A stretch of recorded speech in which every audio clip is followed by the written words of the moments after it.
Nous bénissons le nom de l'Éternel Dieu Tout-Puissant, notre Rédempteur, qui nous a fait encore du bien ce matin.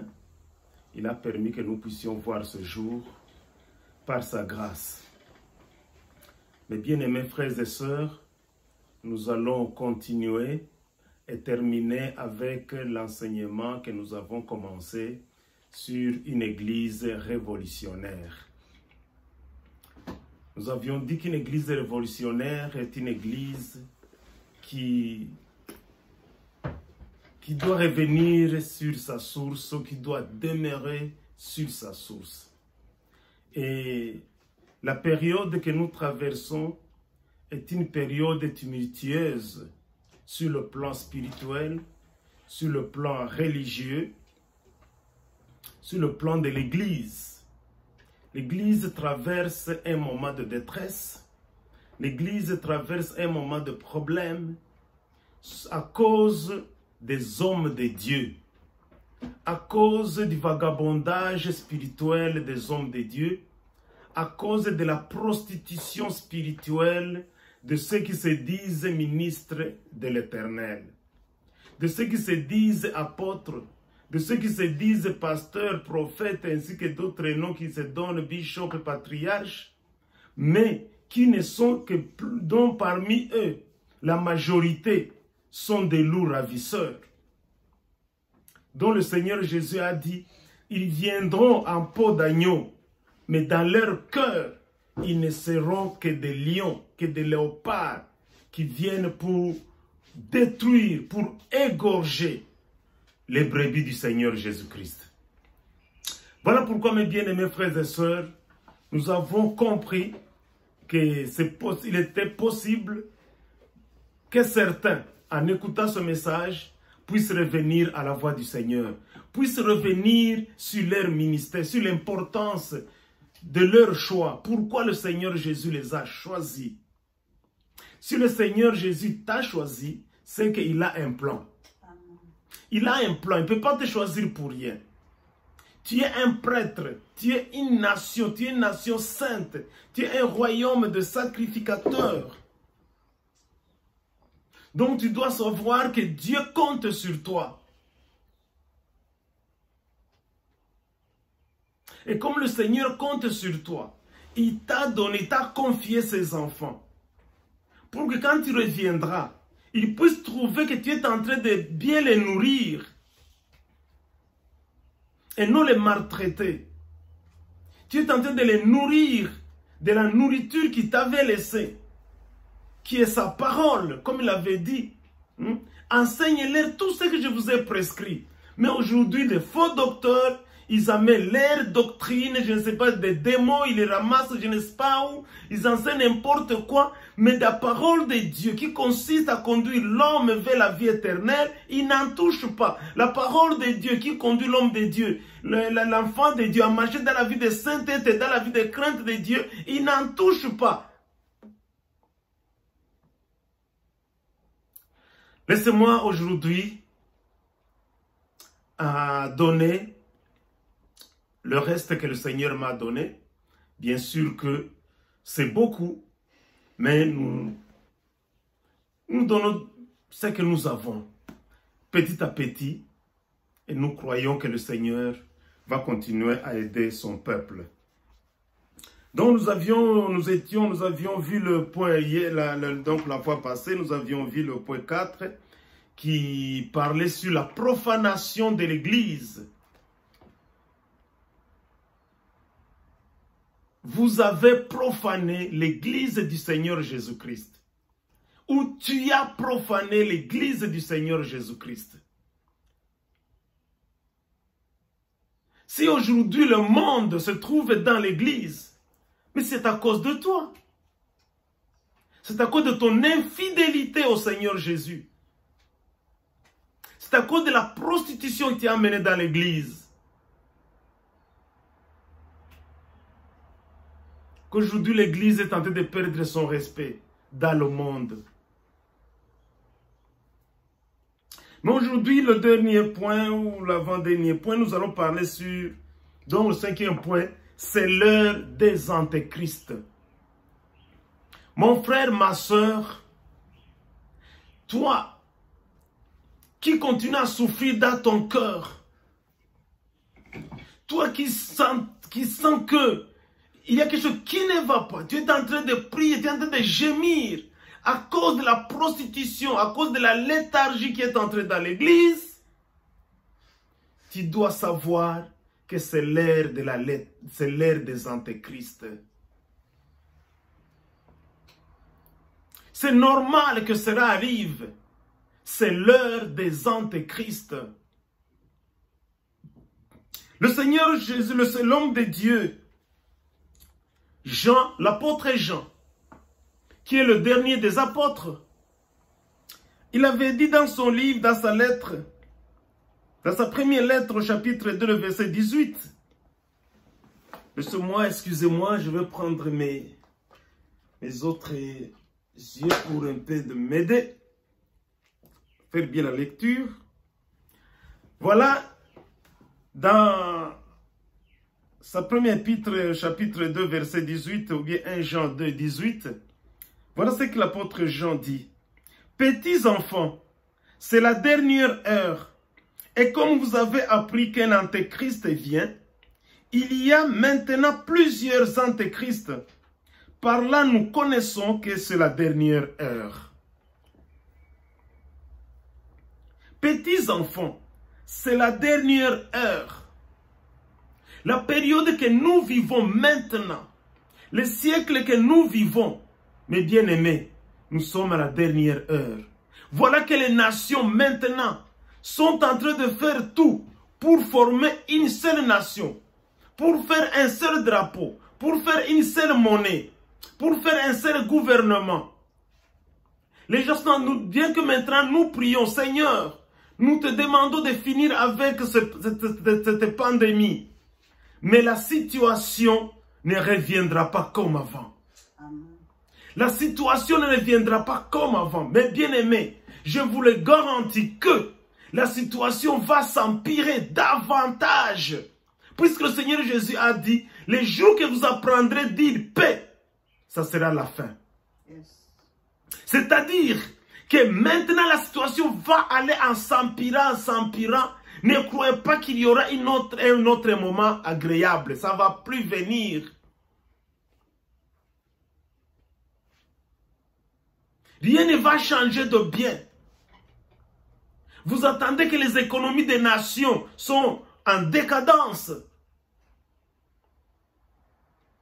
Les pays vont arriver à un moment où ils ne sauront même pas payer les fonctionnaires. Ça sera un problème. L'emploi sera tout un problème.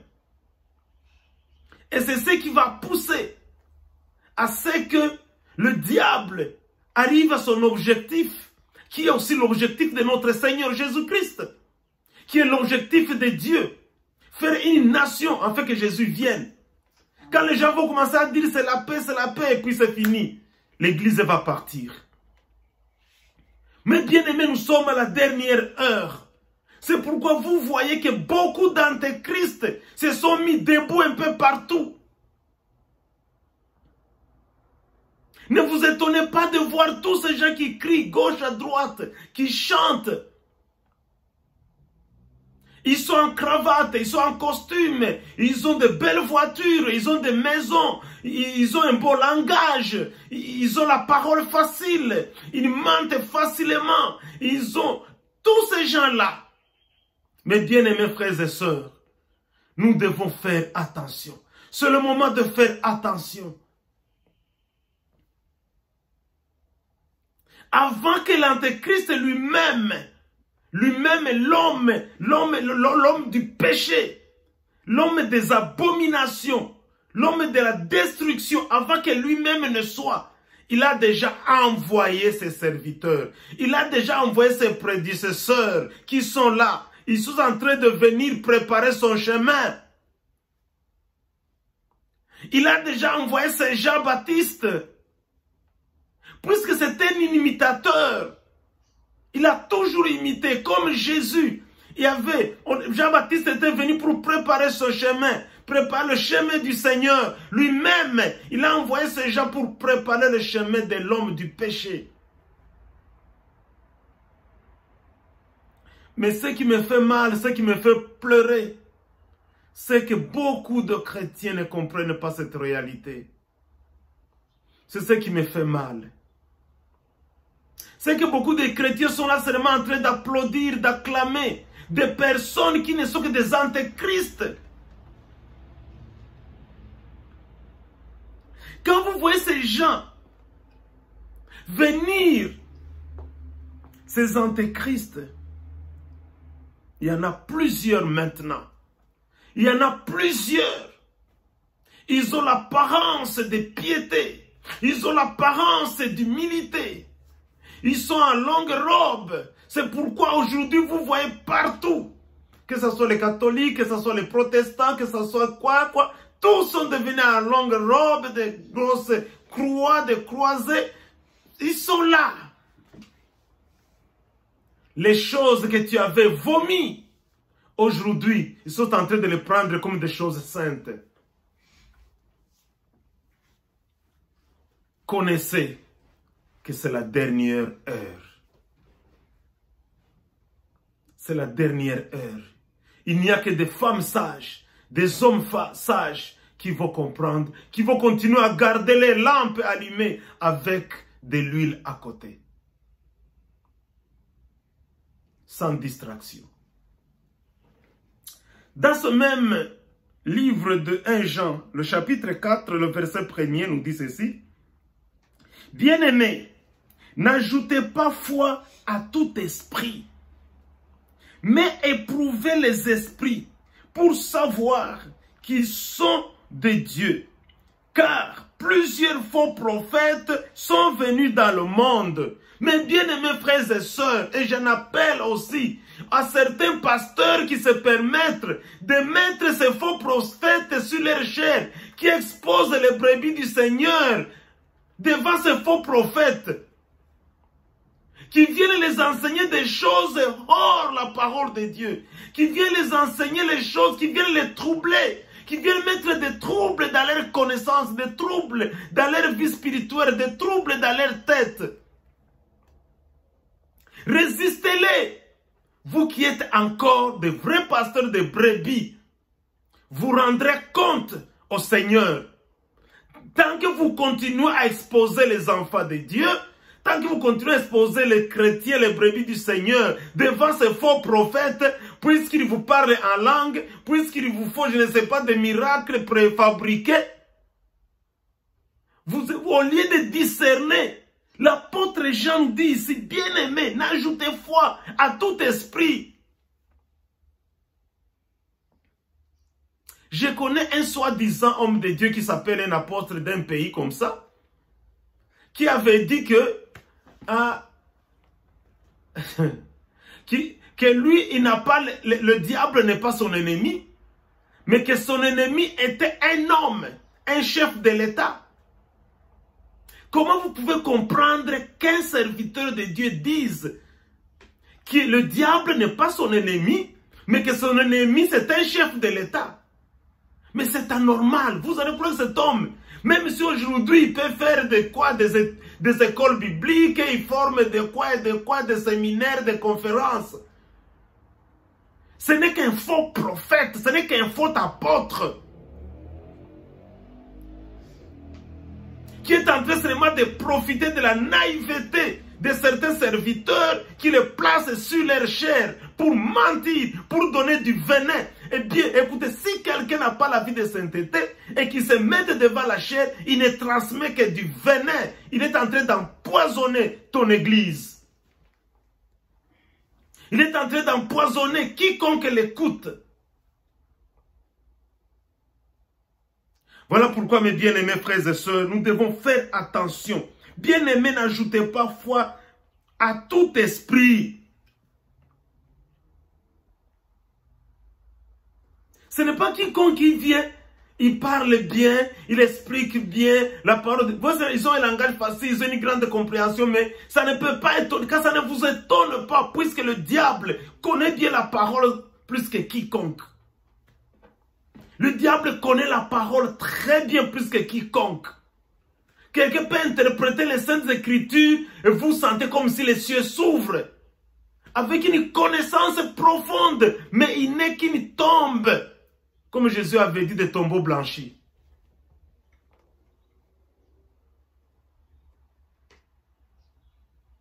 Mes bien-aimés frères et sœurs, pour savoir s'ils sont de Dieu. Donc, il faut discerner. Un homme de Dieu, c'est un homme de prière. Un homme de Dieu, un pasteur de brebis. Si Dieu t'a élevé pour conduire une église, une paroisse locale, les âmes de toutes ces personnes sont sur ta tête. Tu rendras compte de ces âmes-là. C'est pourquoi, tant que tu les exposes devant n'importe qui, sans avoir prié, sans avoir cherché la face de Dieu, sans avoir cherché la volonté de Dieu, est-ce que c'est la volonté de Dieu? C'est pourquoi aujourd'hui tout le monde s'appelle prophète, prophète, prophète. N'importe qui s'appelle prophète. Pourquoi? Puis c'est devenu un ministère de menteurs.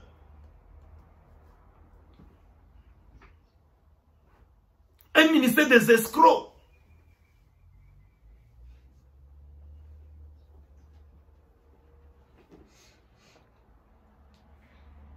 N'acceptez pas que n'importe qui vienne tromper les brebis que le Seigneur t'a confiées. Dieu t'a donné toutes les capacités, même si tu n'invitais personne de l'extérieur. Du moment où Dieu t'a mis là-bas, il t'a doté de toutes les capacités pour conduire ces brebis jusqu'à leur roi des rois, le Seigneur Jésus-Christ. Ici, c'est le moment où j'appelle les enfants de Dieu, les fidèles, les brebis du Seigneur, à savoir lire la parole de Dieu. Lisez la parole de Dieu dans vos maisons. Ayez le temps de prière. Exhortez-vous dans vos familles. Les jours sont mauvais, les jours sont ténébreux. Les jours sont ténébreux, mes bien-aimés. Ils sont devenus très nombreux. Et le Seigneur Jésus-Christ lui-même nous a dit dans Matthieu 7, 15. Matthieu 7, 15. Qu'est-ce que Jésus nous dit? Il dit ceci. Gardez-vous des faux prophètes. Ils viennent à vous en vêtements de brebis, mais au-dedans, ce sont des loups ravisseurs. Ils viennent dans des maisons, ils circulent dans des maisons, ils circulent, ils ont dans de belles voitures, ils voyagent. Ils vont vous dire, surtout quand ils racontent le voyage, vous croyez que voyager, c'est ça être rempli du Saint-Esprit. Vous croyez que voyager, c'est ça avoir l'onction. Vous croyez que voyager, c'est ça être béni par Dieu. Non! Ceux qui voyagent beaucoup d'ailleurs, ce sont des hommes qui ne connaissent pas Dieu, ce sont les païens. Ce sont les gens qui n'ont même pas la connaissance de Dieu. Ce sont les sorciers, les magiciens, ils voyagent. Ce sont eux qui tiennent le monde dans leurs mains, les Illuminatis. Quelqu'un vient vous ment, il vous trompe. Je voyage, je fais ça, est-ce que voyager, c'est ça être connu par Dieu?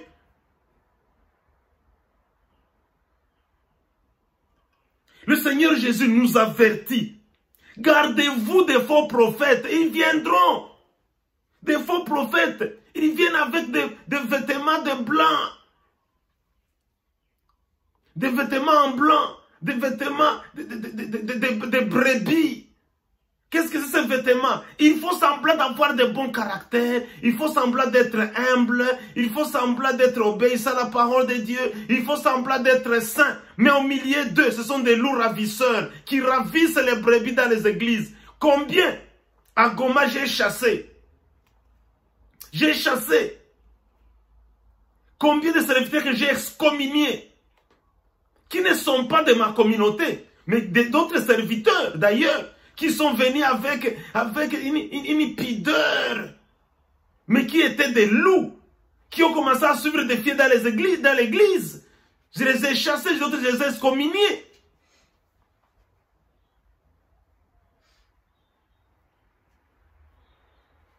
Qui ne sont que des prostituées spirituelles et prostituées physiques. Qui ne sont que des hommes du péché. Gardez-vous, ils sont nombreux ces faux prophètes, car plusieurs faux prophètes sont venus dans le monde. Le diable a envoyé plusieurs prophètes aujourd'hui, surtout avec la quête d'argent, la quête de la luxure, la quête de la richesse, la quête de la gloire, la quête de l'honneur, la quête du nom. Beaucoup de prophètes sont venus dans le monde Satan. Satan a envoyé beaucoup de ses agents au nom des prophètes, au nom des apôtres, au nom des docteurs, au nom des bishops, des archibishops, des patriarches. Ils sont venus beaucoup dans le monde, ils sont là que pour détruire l'église du Seigneur Jésus-Christ. Nous devons faire attention. Le Seigneur Jésus-Christ a prévenu sur les signes de la fin des temps. Les signes sur le retour du Fils de l'homme. Le Seigneur Jésus en a parlé. Il a parlé des signes sur son retour. Comment les choses vont se passer dans ce monde. Donc pour celui qui lit, que ces choses ne le tournent pas, il doit comprendre. C'est pourquoi maintenant nous sommes dans une période où chaque enfant de Dieu doit s'assurer qu'il a sa Bible, doit s'assurer qu'il prie, doit s'assurer qu'il lit lui-même la parole de Dieu. Puisque beaucoup de menteurs, beaucoup d'escrocs, beaucoup de sorciers qui portent des titres de ministres de Dieu sont nombreux, ils sont plus nombreux que de vrais. C'est pourquoi vous devez faire attention. Vous devez faire attention de tout ce qui vient devant vous et qui vous dit « Je suis serviteur de Dieu, je suis homme de Dieu » avec une simplicité démoniaque. Nous devons faire attention, vous devez faire attention, mes bien-aimés frères et sœurs, ce sont des signes de la foi que le Seigneur Jésus a parlé. Il a dit dans Marc 13, 14, « Lorsque vous verrez l'abomination de la désolation établie là où elle ne doit pas être. » Lorsque vous verrez l'abomination de la désolation établie là où elle ne doit pas être. Où est-ce qu'elle ne doit pas être? Le Seigneur Jésus, ici Matthieu le précise dans Matthieu 24, 15. Lui, Matthieu 24, 15, il dit, « C'est pourquoi lorsque vous verrez l'abomination de la désolation dont a parlé le prophète Daniel, établi en lieu saint, que celui qui lit fasse attention. » C'est pourquoi il faut vous habituer à la parole de Dieu. Il faut vous habituer à la parole de Dieu, les jours sont mauvais. Il faut avoir le temps. Ne passez pas une journée sans avoir jeté un coup d'œil dans la Bible. Vous vous réveillez le matin, vous êtes dans le téléphone. Vous vous réveillez à 3 h du matin, vous êtes dans le téléphone. Vous restez dans le téléphone, vous êtes dans le téléphone, jusqu'à toute la journée dans le téléphone, jusqu'à aller vous coucher dans le téléphone. En train d'envoyer des messages inutiles qui ne vous donnent rien du tout. Des petits messages, allô, ça va, I love you, je t'aime, ok my dear, ok, you are beautiful, tu t'es bien habillé, aujourd'hui tu es bien, joyeux anniversaire, bon anniversaire, demande des choses futiles, inutiles. Ça vous prend du temps, mais aussi, ça vous conduit doucement et lentement jusqu'en enfer.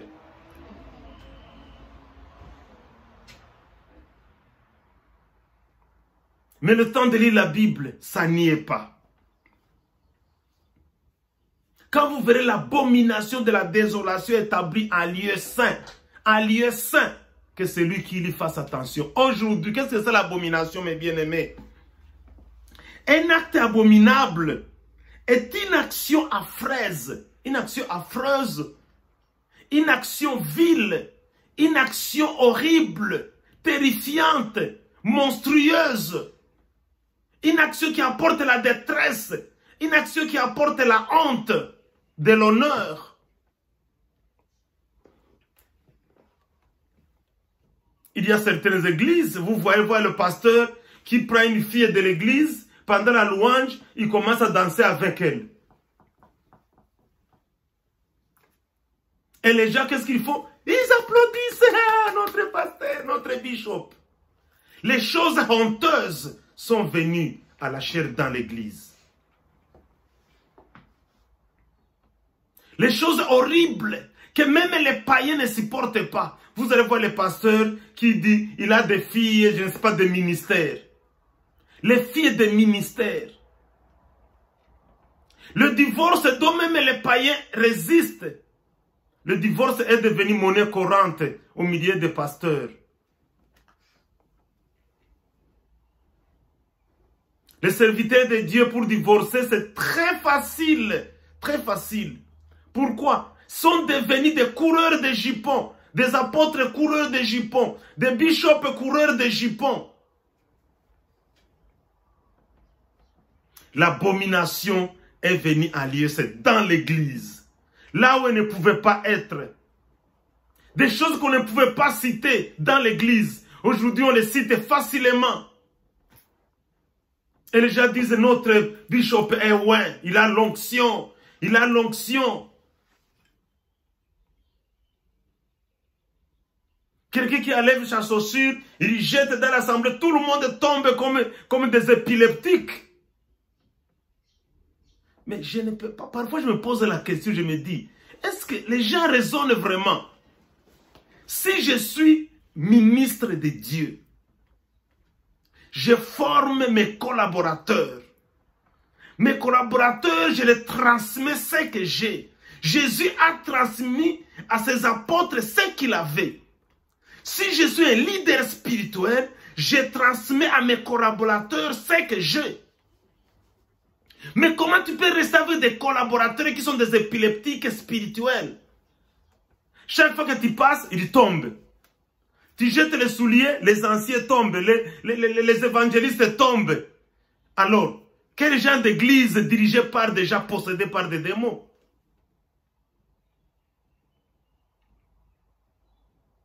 C'est anormal. Mais vous allez voir les gens qui applaudissent, des gens qui sont contents pour des choses inutiles, mes bien-aimés frères et sœurs. La désolation. Des choses, quand je dis je suis désolé, quelqu'un me dit je suis désolé, donc je viens de faire quelque chose qui n'est pas bon, je suis désolé. Affreuse, quelque chose qui est affreuse, je suis désolé. C'est quelque chose d'une grande affliction, extrême affliction, de détresse.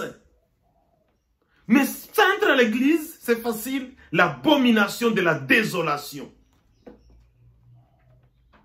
Les choses honteuses, on les prend très facilement, normalement, dans les lieux saints, là où ça ne pouvait pas être, mes bien-aimés frères et sœurs.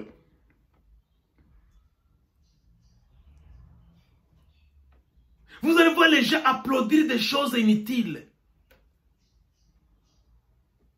Le pasteur, un serviteur de Dieu qui prêche les gens, amène des paniers. Il met là-bas, là où il passe, il va piétiner. Il piétine sur les dos des gens. Et c'est ce qu'au verset 29 de Matthieu 24. Verset 29, qu'est-ce que Jésus dit? Il dit que les choses d'élévation sont abominables aux yeux de l'Éternel. Oh, tout le monde est, Dieu est élevé. C'est l'abomination devant l'Éternel. C'est ce que Dieu disait aux enfants d'Israël. N'acceptez pas ces choses comme vous les voyez en Égypte. C'est l'abomination. Vous ne pouvez pas chercher à vous élever devant le Seigneur. C'est anormal, anormal et anormal, mes bien-aimés frères et sœurs. C'est l'abomination. Nous ne devons pas nous élever nous-mêmes, mais laissons Dieu nous élever lui-même. Mes bien-aimés frères et sœurs, Matthieu 24, verset 11 nous dit ceci. Plusieurs faux prophètes se lèveront et ils séduiront beaucoup de gens. Plusieurs faux prophètes se lèveront et séduiront beaucoup de gens. Vous pouvez aussi le trouver dans Luc 16, le verset 15. Luc 16, 15, vous allez trouver là-bas. Ils se lèveront beaucoup de prophètes, de l'abomination. Ils vont se lever. Le verset 24 nous dit ceci. Car il se révélera des faux Christ. Ah, voilà. Des faux Christ. Ils s'élèveront des faux Christ et des faux prophètes, des faux ministres. Ils feront de grands prodiges et des miracles au point de séduire, s'il était possible, même les élus. Alléluia. Amen. Je bénis le Seigneur Jésus-Christ. Puisqu'il fait chaque chose, toute sa parole a une précision. Ces gens-là vont faire des prodiges, vont faire des miracles. C'est ça qu'aujourd'hui les gens courent derrière les miracles. Ils courent derrière les prodiges. Quelqu'un a fait des miracles, il court là-bas, il court là-bas. Les gens sont pleins, remplis. 10 000 personnes, 50 000 personnes dans une assemblée. Mais quand vous cherchez la parole de la sainteté, zéro. C'est l'abomination. Vous arrivez dans une assemblée, c'est la mondanité totale. Les femmes sont nues, les hommes sont comme des fous. Le bishop lui-même est notre fou. C'est la fornication, la débauche qui se fait dans l'assemblée. Alors vous avez demandé ces miracles, ces prodiges viennent d'où? Bien sûr, viennent de leur père. Du mensonge. Puisque ces mensonges se manifestent dans beaucoup de choses, par des miracles, des prodiges, des signes. Mais le Seigneur Jésus a dit, ils vont séduire beaucoup de gens. Il n'a pas dit peu. Ils vont séduire beaucoup de gens, s'il était possible, même les élus. Donc le Seigneur a précisé que les élus ne seront pas séduits. Alléluia. Toi, élu du Seigneur Jésus, reste debout, puisque tu ne seras pas séduit par ces faux prophètes. Amen. Le Seigneur te fortifiera. Le Saint-Esprit te donnera la force. Le Saint te donnera la capacité de vaincre ces faux prophètes. S'il était possible. Ils seront nombreux, mes bien-aimés. Ils feront des choses qui vont étonner. Et aujourd'hui, nous les voyons. Dans notre pays, nous voyons des gens qui vont même chercher les sorciers, chercher la magie. D'autres, ils se font tatouer sur la langue pour avoir des prophéties. D'autres donnent 1 000 $, 10 000 $ aux magiciens pour qu'ils aient des prophéties, pour qu'ils puissent raconter des choses de la vie des gens. Pour intimider les gens. Ne vous laissez pas intimider, bien-aimés. Mais nous continuons à insister, à dire à ces gens de revenir au Seigneur Jésus-Christ. Qu'ils viennent au Seigneur Jésus-Christ. Nous, les élus du Seigneur, ne serons pas effacés. Les élus du Seigneur ne seront pas séduits par ces hommes du diable, par ces faux prophètes, par ces faux apôtres qui se lèvent aujourd'hui, mais sans ministère, apôtres sans église, apôtres sans implantation. Quel genre d'apôtres?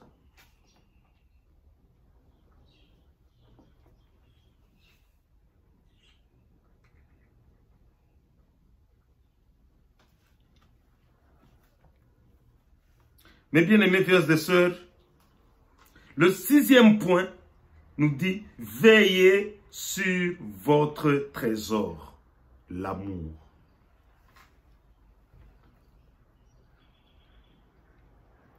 Veille sur ton trésor. Le jour que tu as accepté Jésus comme Seigneur et Sauveur, il t'a donné un trésor, c'est l'amour. L'amour est le vrai trésor de l'enfant de Dieu. L'amour est le seul trésor qui nous permettra d'entrer dans le royaume de Dieu, puisque Jésus a dit, sans amour, personne n'entrera dans le royaume de son Père. Amen. Mes bien-aimés frères et sœurs, veillons sur l'amour.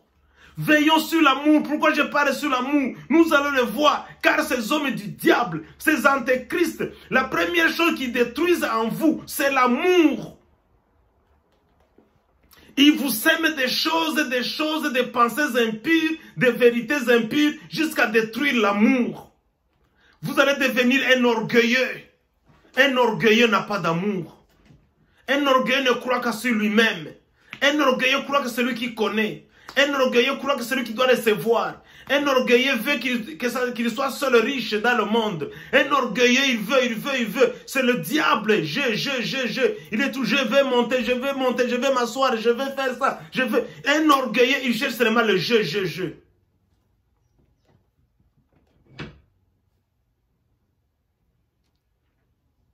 Mes bien-aimés frères et sœurs, soyons prudents. Veille sur ton trésor. Veille sur ton trésor, ma soeur. Veille sur ton trésor, mon frère. L'amour que Jésus t'a donné, puisque c'est par l'amour que tu es sauvé. Comme la Bible dit, car Dieu a tant aimé le monde, qu'il a donné son Fils unique, afin que quiconque croit en lui ne périsse point, mais qu'il ait la vie éternelle. Amen. Voilà l'amour dont Dieu nous a aimés. L'amour dont Dieu nous a aimés. Veille sur ton trésor. Garde. Garde-le dans ton cœur. L'amour. C'est ce qui va te faire vaincre ce que nous vivons dans le siècle présent. Matthieu 24, le verset 12 nous dit ceci. Et parce que l'iniquité se sera accrue, l'amour du plus grand nombre se refroidira. C'est ce que Jésus avait dit. Est-ce que je veux trouver l'amour? Le jour que le Fils de l'homme viendra, trouvera l'amour sur la terre. Regardez nos églises, regardez nos assemblées. Regardez les serviteurs de Dieu. Regardez toutes ces associations qui se disent associations des églises, associations des hommes de Dieu, associations des... Où est l'amour dedans? Regardez toutes ces assemblées des anciens, tout ça, des églises. Où est l'amour? À cause de ces choses, à cause de ces faux prophètes, à cause de ces faux enseignements, l'amour du plus grand nombre se refroidira. À cause de ces faux messages, de ces fausses prophéties qu'ils envoient partout, gauche, droite, des fausses prophéties. Les gens vont dire, vont se fatiguer, dire, oh, maintenant nous allons croire en qui? Non, non. La vraie prophétie, c'est la parole de Dieu, la Bible. La fois que je t'ai dit que tu n'as pas besoin de prophétie pour vivre la vie chrétienne authentique. Pour vivre la vie chrétienne authentique, tu n'as pas besoin de prophétie. Pour que Dieu te bénisse, tu n'as pas besoin de prophétie. La prophétie par excellence, c'est la Bible, la parole de Dieu. Amen.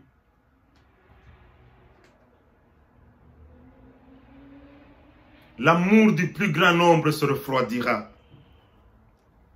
Va se refroidir. Pourquoi? Aujourd'hui, nous vivons un siècle d'égoïsme.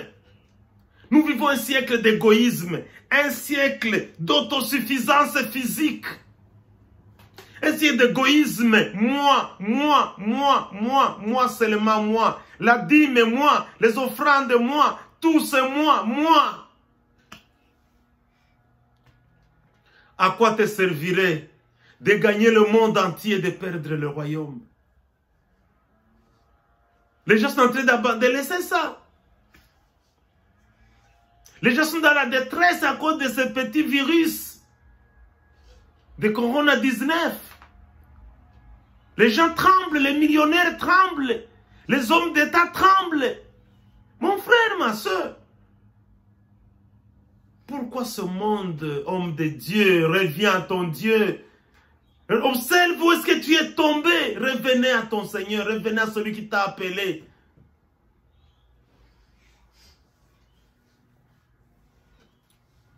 L'égoïsme. L'égoïsme. Tu ne veux pas voir que l'autre puisse exceller. Tu ne veux pas voir que l'autre puisse avancer. Tu ne veux pas voir l'autre soit béni. Tu veux seulement toi. L'amour du plus grand nombre se refroidira. Pourquoi l'amour a refroidi dans ton cœur? L'autosuffisance physique. Tu veux seulement que ce soit toi qui s'habille bien. Tu veux seulement que c'est toi qui aies une belle voiture. Tu veux seulement que ce soit toi qui aies une belle maison. Tu veux seulement avoir.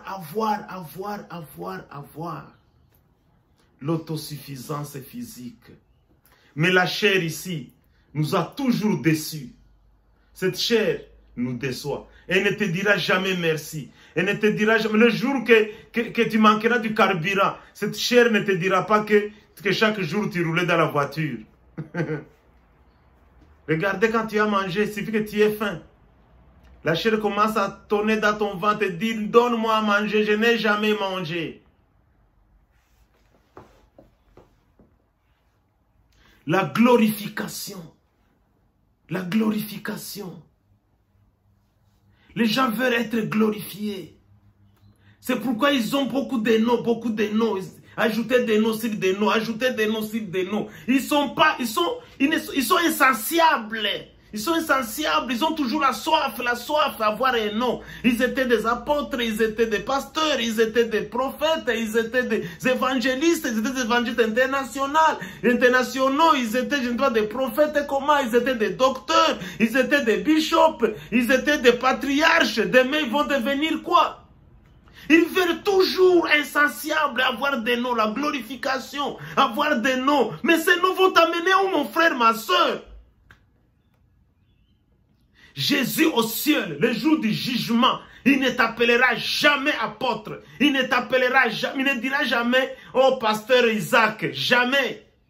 Il m'appellera Isaac. Viens, explique-moi comment tu as géré la vision que je t'avais donnée.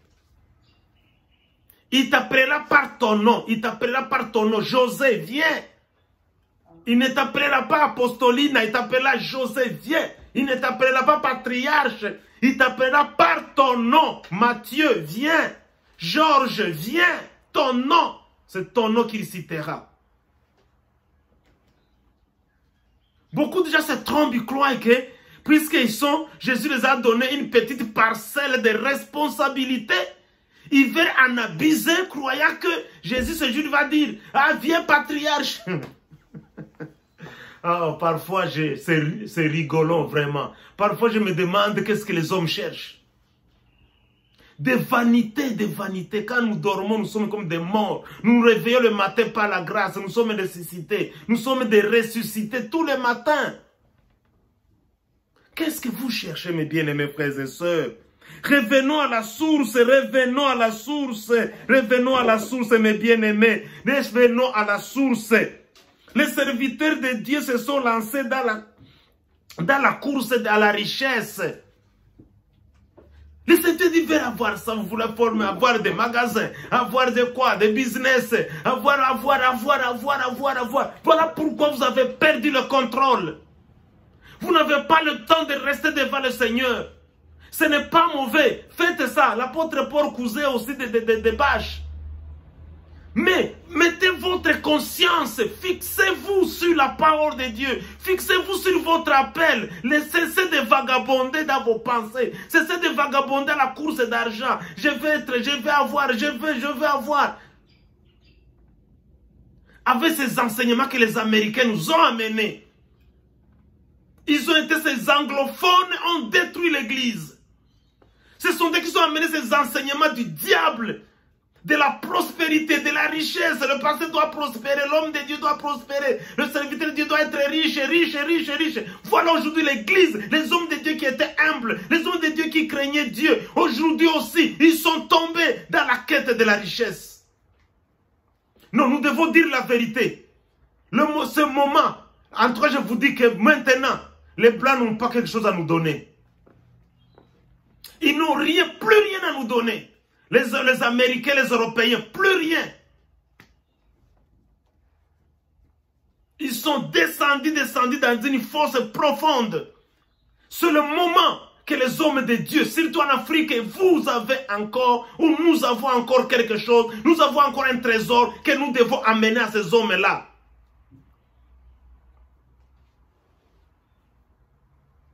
Ils ont amené une fausse évangile. Une fausse évangile qui a détruit, qui a tué l'église.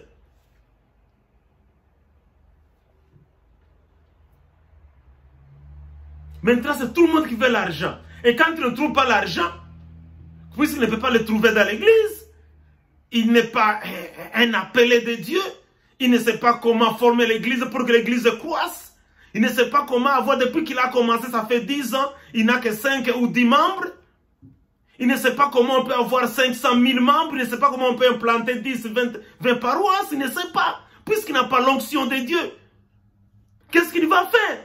Chaque fois, on lui parle de la prospérité. Là où il va dans les conférences, un homme de Dieu ne peut pas s'habiller mal. Un homme de Dieu ne peut pas manquer de souliers. Un homme de Dieu ne peut pas dormir affamé. Un homme de Dieu ne peut pas. Il perd le contrôle, la boussole spirituelle, il le perd. Il va où? Il va chez les féticheurs, chez les sorciers. Le sorcier lui dit, ok, Donne-moi, fais comme ça, tu vas voir. Dans 2 jours, tu auras 1000 membres. Et tu seras riche. Voilà que beaucoup se sont perdus à cause des enseignements de leadership démoniaque, de leadership satanique. Faites attention avec tous ces enseignements de leadership. Beaucoup sont venus pour détruire l'église. Mais bien aimés frères, nous devons faire attention. Nous devons faire attention. La course au luxe, à la gloire personnelle. C'est moi qui fais, je vais rester seulement moi. Moi seulement, moi. La parole c'est moi. Non mais bien aimés, je vous appelle à l'humilité. Le Seigneur Jésus-Christ s'est humilié lui-même et est mort sur la croix et en dehors de la ville comme un simple homme pour que nous soyons sauvés. Nous devons être les imitateurs de Christ et non les imitateurs du monde. Nous devons imiter Christ. Que ce message touche l'homme de Dieu qui m'écoute. Surtout qu'il puisse revenir au Seigneur Jésus-Christ. Ces choses qui étaient honteuses sont devenues glorieuses parmi les hommes de Dieu. C'est anormal, mes bien-aimés frères et sœurs. Les choses qui étaient honteuses, aujourd'hui on les appelle onction, aujourd'hui on les appelle puissance de Dieu, puissance du Saint-Esprit. Vous comprenez ça? Quelqu'un qui prend un soulier, jette, on appelle ça puissance du Saint-Esprit. Quelqu'un qui a divorcé, on appelle ça Saint-Esprit. On appelle ça onction. Quelqu'un qui a fait la fornication, on appelle, non, c'est le Saint-Esprit qui lui a conduit. C'est Dieu qui lui a convaincu. Quelqu'un qui divorce, il dit non, Dieu lui a convaincu de chercher une autre femme du ministère. Des choses honteuses sont devenues spirituelles. Non, mes bien-aimés frères et sœurs, revenons à notre orbite. Revenons à notre orbite, revenons à notre orbite. Amen. C'est dangereux, mes bien-aimés. La fornication est devenue spirituelle. Et quand quelqu'un fait la fornication, les gens viennent nombreux dans l'église. Et personne n'en parle. La fornication, le divorce, la magie, la sorcellerie. Les gens pratiquent la magie dans les églises. Tout le monde voit. Et tu vois que c'est la magie. Tu pratiques la magie. Des langues, des démons. Il fait des pratiques purement sataniques. Vous les regardez et vous applaudissez seulement. D'autres apprennent même comment parler en langue. Commencez par la, et puis tu commences à parler. Quelle médiocrité. La jalousie dans l'église. Oh, l'amour. Beaucoup. Comment tu peux être serviteur de Dieu, on t'appelle papa, tu es en train de forniquer avec les enfants de l'église, avec les veuves de l'église. Quelle honte! Toi qui dois encourager les autres à former de beaux mariages, c'est toi qui divorces. Toi qui dois encourager les gens à quitter la mauvaise vie, c'est toi qui fais la sorcellerie, c'est toi qui fais la magie. C'est toi qui as la jalousie. Tu n'es pas content quand une autre personne est en train d'évoluer. Ce n'est que la jalousie, la haine, le mensonge. Mes bien-aimés frères et sœurs, la jalousie, la haine et le mensonge a tué beaucoup. A détruit même l'unité parmi les enfants de Dieu.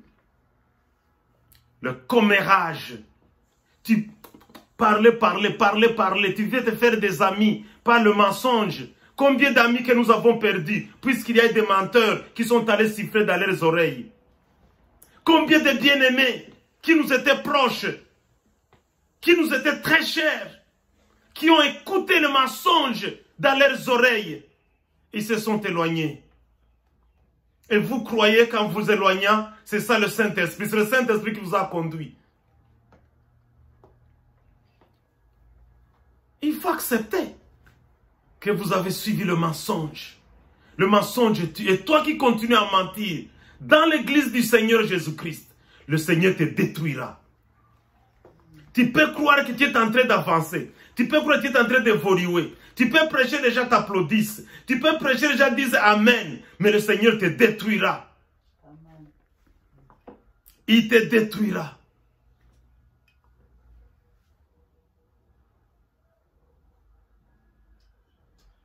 C'est malheureux. C'est malheureux. C'est pourquoi je disais la fois passée, ne trahis jamais. Laissez que les gens te trahissent. Mais ne trahis jamais. Toi qui continues à trahir dans l'œuvre de Dieu, dans l'église, tu trahis. Dans l'église, tu trahis tes responsables. Tu trahis celui qui t'a donné du lait. Il t'a appris à marcher, à faire un pas. Tu ne trahis pas le mensonge à cause de ta haine et de ta jalousie. Le Seigneur te détruira. Si tu ne te repens pas, si tu ne viens pas au Seigneur, il va te détruire et ce n'est pas loin. Il te détruira avec tes ruses. Avec tes ruses dont tu passes en dessous, pour confondre les hommes de Dieu, il te détruira. Ces choses ont détruit l'amour dans les cœurs de plusieurs hommes de Dieu, a infecté jusque dans les familles de plusieurs enfants de Dieu. Les fausses prophéties. Combien d'enfants sont allés dans la rue à cause des assemblées qui disent « Oh, ce sont des sorciers, l'enfant est un sorcier, l'enfant est... » S'il est sorcier, Dieu t'a donné le pouvoir de chasser les démons et les sorciers. Alléluia. Dieu vous a donné le pouvoir, il vous a donné la force. Est-ce que c'est nécessaire d'aller raconter cet enfant est sorcier, cet enfant est sorcier, il est sorcier, il est sorcier, il a des boulogies, il a de quoi? Ça prouve la faiblesse, la médiocrité spirituelle de ton ministère d'ailleurs. Ils sont sorciers, la cousine est sorcière, la tante est sorcière, tel est sorcier, tel est sorcier. Quel genre d'assemblée, quel genre d'homme de Dieu? Des fainéants qui veulent s'enrichir au détriment de ceux qui l'écoutent. Ils utilisent la magie et la sorcellerie pour amener beaucoup de gens, pour se faire la gloire, pendant qu'ils n'ont même aucune goutte d'onction de Dieu, pour diviser les familles, pour diviser les foyers, pour diviser l'homme et sa femme. Oh non, ça ce n'est pas ta femme. Il dit Dieu. Oh non. Du moment où Dieu a permis que vous puissiez vous marier ensemble, avoir un enfant, c'est fini. Du moment où vous êtes là ensemble, même sans enfant, vous êtes mariés légalement devant Dieu, devant les hommes. Il ne faut pas mentir. Donc il y avait une femme pour toi, que Dieu a préparée pour toi, ça ce n'est pas ta femme.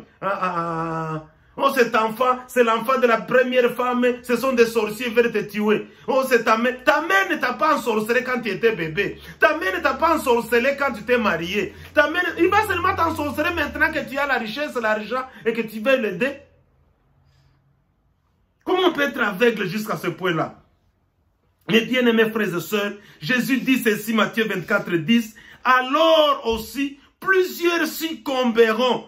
Et ils se trahiront, se haïront les uns les autres. Voilà ce qui arrive.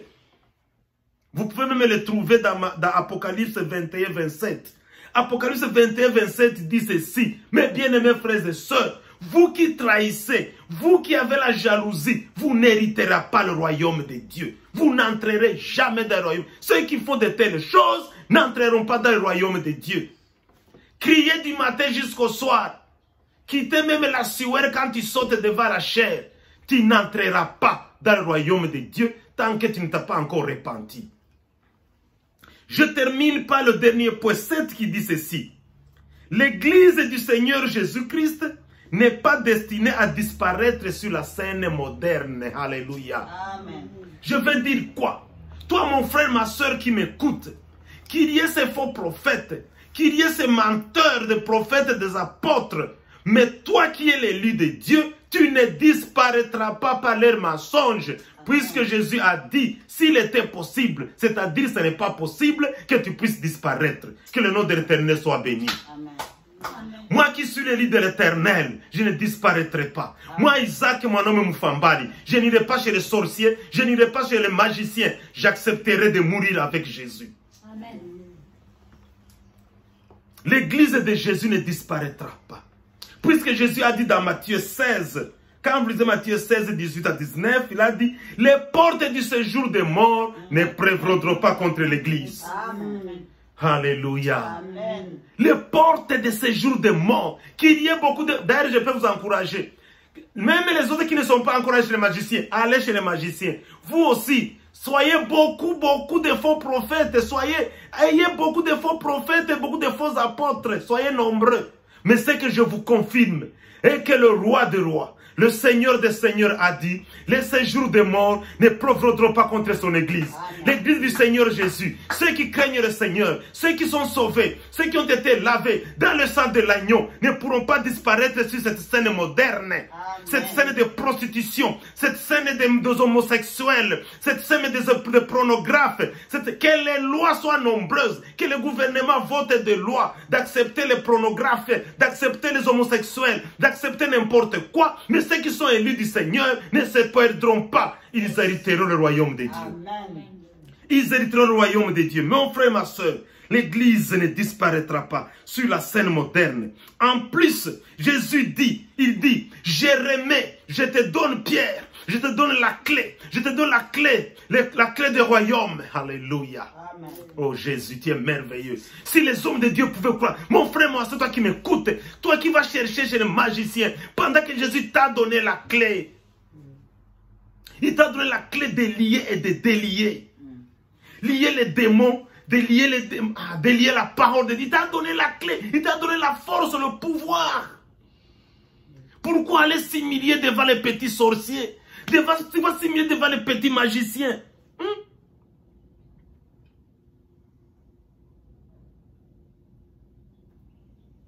Pourquoi?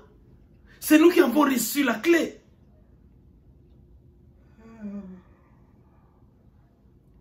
Dans 2 Thessaloniciens 2, 6 à 7. 2 Thessaloniciens 2, 6 à 7, il dit, et maintenant, vous savez ce qui le retient, afin qu'il ne paraisse qu'à son temps. Car le mystère de l'iniquité, l'homme de l'iniquité agit déjà. Donc son ministère, ses apôtres, ses pasteurs agissent déjà maintenant. Mais il y a quelqu'un qui le retient. Mes bien-aimés frères et sœurs, il faut seulement que celui qui le retient encore ait disparu, c'est-à-dire l'Église. Yes. Alléluia. Amen. C'est-à-dire l'Église. Celui qui le retient. L'apôtre Paul nous dit ceci dans 1 Thessaloniciens 2. Il nous dit qu'il y a quelqu'un qui le retient. C'est l'Église. Puisque quoi? Quand je prêche la parole comme maintenant, je suis en train de détruire ce que le diable a planté dans mes collègues serviteurs. Amen. Je suis en train d'ouvrir et je suis en train de fermer. Je suis en train d'ouvrir la voie du Saint-Esprit. Et je suis en train de fermer la voie des démons. Puisque c'est l'Église. Tant que l'Église est sur la terre, le diable ne se mettra jamais debout. Yes. C'est pourquoi, n'écoutez pas ces fausses prophéties qui disent, oh voici, il y aura les Mounyama qui va venir, voici, il y aura ceci, l'Antéchrist va venir, il y aura une histoire de religion. Ce n'est pas maintenant. Ce n'est pas maintenant. Il est vrai que nous allons passer par une tempête. Nous allons passer par une tempête. Mais, ce que je vous dis, mes frères et sœurs, est que, tant que nous sommes dans ce monde, nous prêchons la parole, l'Antéchrist ne se mettra pas debout. Il faut que Jésus vienne. Il faut que la trompette sonne. Quand la trompette sonnera, nous serons enlevés. Et quand nous serons enlevés, nous, Église, nous allons rencontrer notre Seigneur dans les airs. Et là, dans les airs, maintenant, il pourra venir, puisque la grâce sera déjà partie. Yes. C'est pourquoi c'est le moment maintenant de chercher la grâce de Dieu. Jésus dit, celui qui persévérera jusqu'à la fin, il sera sauvé. Amen. Persévère mon frère, persévère ma soeur, ne te laisse pas. Ne te laisse pas, n'avale pas le venin de ces faux prophètes. N'accepte pas les faux messages. N'accepte pas, n'avale pas leur venin. Ils sont venus avec un faux venin. Ils sont venus comme des agneaux. Ils sont venus comme des brebis. Mais ce sont des loups, ce sont des lions, ce sont des léopards qui viennent pour égorger, qui viennent pour tuer, ce sont des loups ravisseurs, mon frère, ma soeur. C'est pourquoi j'appelle à ces loups-là de se convertir. Et toi qui les as écoutés, toi qui commences à imiter les parler en langue mensongère des démons, toi qui commences à imiter des fausses prophéties, en t'appelant que tu es prophète, sans être prophète, sans aucune détermination de prophète, je t'appelle à la repentance. C'est le moment de te repentir. Repends-toi. Nous n'irons pas au ciel puisque nous sommes prophètes. Nous n'irons pas au ciel puisque nous sommes apôtres. Nous n'irons pas au ciel puisque nous sommes bishops, patriarches, archibishops. Nous irons au ciel puisque nous sommes enfants de Dieu, puisque nous avons été citoyens par le sang de Jésus, puisque nous vivons une vie de sainteté, de crainte de l'éternel. Voilà pourquoi à ce moment, je prie que Dieu te bénisse. Je prie que Dieu t'éclaire. Je prie que le Saint-Esprit t'aide à connaître, à revenir dans la parole de Dieu, à revenir dans la saine doctrine, à revenir dans la sainteté d'un amour pur du cœur. Le vrai amour que Dieu veut dans notre vie. Que Dieu vous bénisse et je vous aime en Jésus-Christ, notre Seigneur et Sauveur. Amen.